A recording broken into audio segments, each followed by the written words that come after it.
Good morning, students. Myself, Dr. B.L. Bhadu from government college बावड़ी।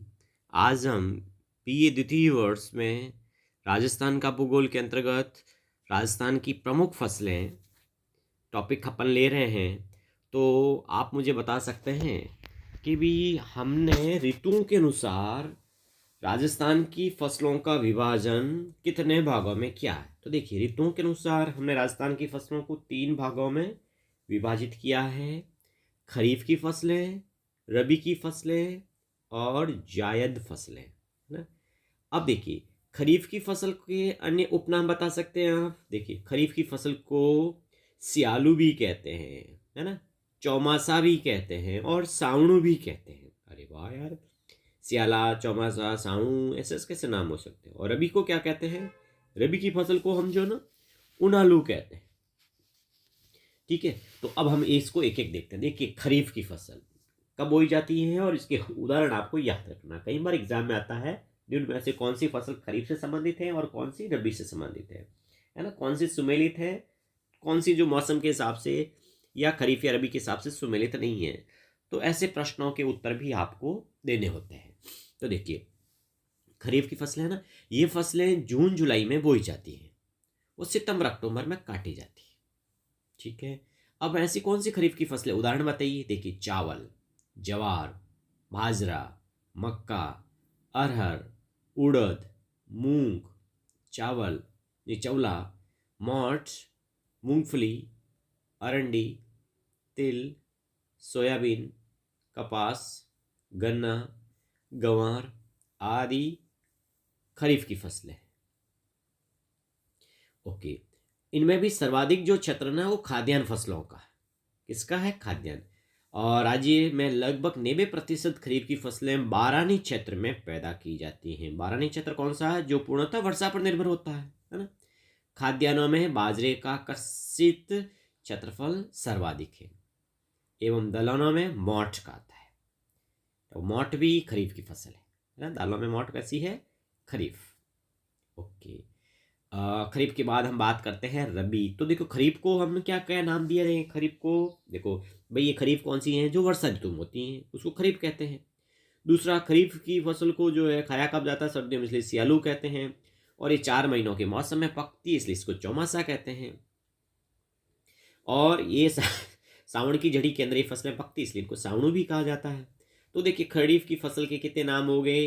वर्षा की फसलें, सयालू, चौमासू, है ना, सावणु, इस तरह से नाम हो गए। ओके, अब हम चलते हैं रबी या शीत ऋतु की फसल। तो रबी की फसल जो है कब पैदा होती है? सर्दियों में। तो इन्हें क्या कहते हैं? उनालू, क्योंकि इनको खाया कब जाता है? उनालू में। तो देखिए, कब बोई जाती है बताइए खरीफ की फसल। देखिए, तो रबी की फसलें कब बोई जाती हैं? तो देखिए, रबी की फसलें अक्टूबर नवंबर में बोकर मार्च अप्रैल में काट ली जाती है। रबी फसलों में सर्वाधिक क्षेत्र गेहूं का है। रबी में भी जो दलहनी फसलें हैं ना, वो बारहनी क्षेत्रों में बोई जाती हैं, है ना। अब आप बता सकते हैं कि रबी की फसलें कौन सी? उदाहरण दीजिए रबी की। तो गेहूं, जौ, चना, मसूर, मटर, सरसों, अलसी, तारामीरा, सूरजमुखी, धनिया, जीरा, मेथी आदि। अब तीसरी हम बात करते हैं जायद फसलें, जिन्हें गर्मा फसलें भी कहा जाता है। देखिए, तो जायद फसलें कब पैदा की जाती हैं? तो राज्य में, है ना, पानी की उपलब्धता वाले कुछ क्षेत्रों में एक तीसरी फसल भी रबी और खरीफ के मध्यवर्ती काल में बोई जाती है, जिसे जायद कहते हैं। ये मध्यवर्ती काल कब से है, कब तक है? ये मार्च से जून के मध्य बोई जाती है। उदाहरण बोलिए इनकी जायद फसलों के। तो देखिए, इनके अंतर्गत कौन कौन से उदाहरण आएंगे? तरबूज, खरबूजा, ककड़ी, खीरा, तरकारियां, सब्जियां, पशुओं के चारे की फसलें आदि जायद की फसलें। अब हम, तो ये तो हो गए ऋतुओं के अनुसार फसलों का विभाजन। अब हम जो प्रमुख खाद्यान्न फसलें जो हमारे कोर्स में है ना, उन एक एक खाद्यान्न फसल का हम अध्ययन करेंगे। जैसे हमारे कोर्स में गेहूं भी है ना, बाजरा भी है, मक्का भी है। तो इन खाद्यान्न फसलों का हम जिक्र करेंगे।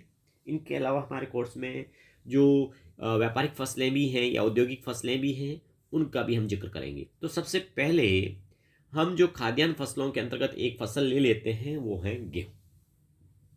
कौन सी है? गेहूँ। तो देखिए अब कौन सी, देखो कैसी खाद्यान्न भी हैं और मौसम ऋतु के अनुसार ये रबी की है। तो ये रबी की प्रमुख फसल है ना।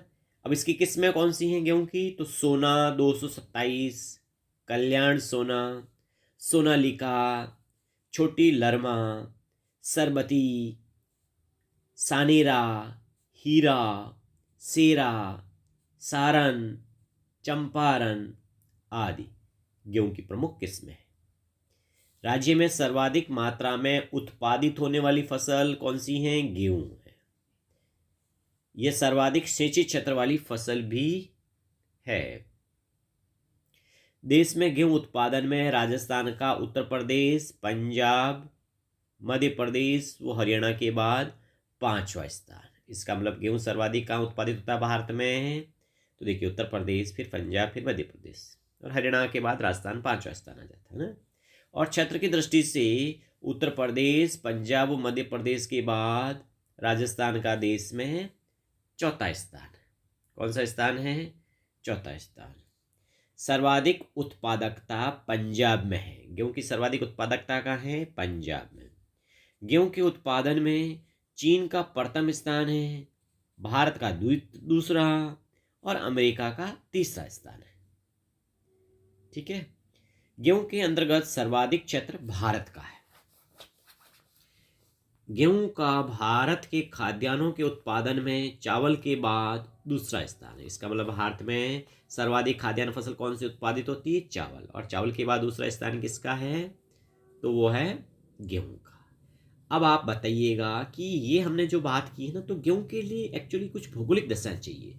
तो इसके लिए तापमान कितना चाहिए? तो देखिए गेहूं की फसल के लिए जो आदर्श तापमान है ना, वो बुआई के समय 10 डिग्री से 15 डिग्री के मध्य, पकने के लिए 15 से 26 डिग्री अच्छा माना जाता है। अब आप बताइए कि गेहूं की फसल के लिए वर्षा कितनी चाहिए?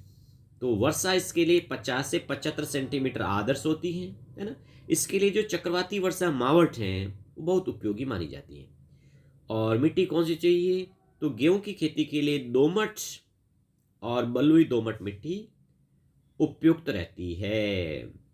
तो कैसी जलवायु में पौधा बोया जाता है बताइए? तो देखिए ये शीतोष्ण जलवायु का पौधा है ना। कौन सी? शीतोष्ण।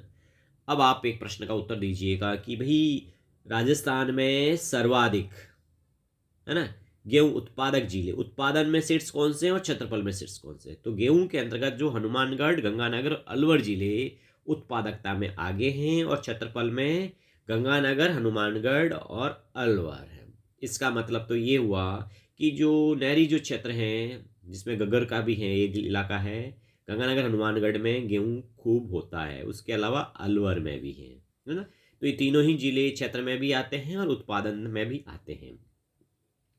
अब कई बार एक एग्जाम में प्रश्न आता है कि भी जो हम है ना, अन्न का कटोरा किसे कहते हैं? और एक होता है धान का कटोरा। तो अगर आपसे पूछे अन्न का कटोरा किसे कहते हैं, क्या उत्तर होगा? है ना गंगानगर। क्यों? देखिए सर्वाधिक जो उत्पादकता है ना गंगानगर जिले में होती है, इसी कारण है ना गंगानगर को अन्न का कटोरा कहा जाता है। अन्न का मतलब गेहूं हो गए और धान का कटोरा हनुमानगढ़ को कहते हैं। धान का मतलब हो गया चावल हो गए। अच्छा अब आप बताओ कि गेहूं की फसल के लिए बादल रहित आकाश की आवश्यकता होती है। अगर बादल रहित आकाश नहीं होते हैं तो गेहूं को क्या लग जाते हैं?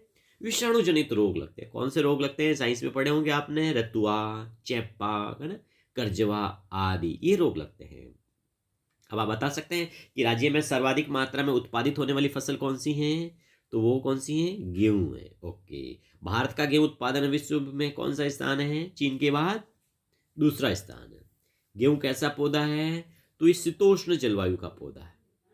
और गेहूं कैसी फसल है? खाद्यान्न भी है और मौसम के हिसाब से कैसी है? ये रबी की फसल है। राजस्थान में सर्वाधिक सिंचित क्षेत्र वाली फसल कौन सी है? तो वो भी कौन सी है? गेहूं है ना, गेहूं है। ओके ठीक है। क्या ये मावट इसके लिए अनुकूल होती है? बिल्कुल। इसके लिए चक्रवाती वर्षा मावट बहुत ही अनुकूल रहती हैं। अच्छा, हरित क्रांति का सर्वाधिक जो प्रभाव है वो किस फसल पे पड़ा, तो वो भी गेहूं पे, यानी हरित क्रांति में सर्वाधिक उत्पादन वृद्धि जो है गेहूं की फसल की ही हुई है। ठीक है, तो इस तरह से हमने खाद्यान्न फसलों के अंतर्गत जो आज हैं वो गेहूं की फसल का अध्ययन किया है। अगले जो हम वीडियो में बाजरा और मक्का की फसल का अध्ययन करेंगे। Okay students, thank you.